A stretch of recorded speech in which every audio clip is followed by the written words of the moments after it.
have fun in Kansai pa rin. Yan pa rin ang gamit namin. Sasakay naman kami dito ng boat. Dito po sa Dotonbori. At eto guys, hinahanap na namin kung saan kami sasakay. Marami pala itong sakayan. Yung napili namin or yung kasama sa Have Fun in Kansai, nasa bandang dulo na po. Kaya eto guys, naglalakad kami. Nadaanan na po ata namin lahat. Pero mali po yung mga pinupuntahan namin. Papapalit ka dyan ng Kansai ticket mo. Tapos scan nila, tapos dito na po tayo. Pipila tayo. Line number 4 na kami.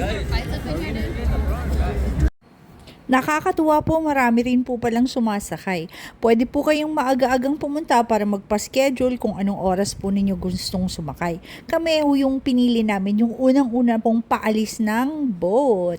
At eto guys, marami naman po palang sumasakay rito. At iba-iba po, kaya make sure na mahanap ninyo, andito na po ito sa dulo. Syempre, nag-aura-aura ang lola at lolo nyo at excited. Feeling mga bata ulit. Actually guys, nakakaaliw din pong sumakay dito. Kasi syempre, imbis nga namang lakarin mo yan para mag-sightseeing, nakaupo ka lang at makikita nyo ang buong Dotonbori na ilog. Talagang ang ganda ng mga pailaw kasi nga naman ay magpapasko na at marami rin naman pong sumasakay dito. Karamihan po ng mga sumasakay mga turista. Kaya eto guys, i-enjoy natin ang view dito sa Osaka.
At heto, nasa dulo na kami. Dahil doon sa banda roon ay papunta na po ata sa dagat. At dito po sa part na ito, medyo malaki po yung ilog dito. Kaya pa-U-turn na kami. Sakto lang po ito para makapagmaniubra yung boat na sinasakyan namin. At ayan guys, humaharap na po kami sa kabila. Pabalik kung saan tayo nagmula.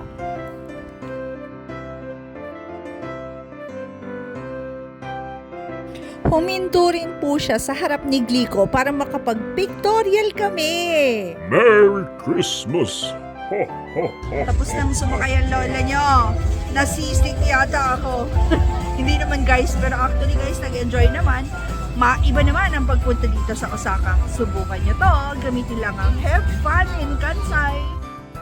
At syempre naman nagpictorial ang mga lola at lolo nyo. At huwag po kayong magsasawa sa pag-follow at marami pa po kaming pinuntahan dito. Abangan ang mga paglafang at gala ng lola nyo. Bye-bye!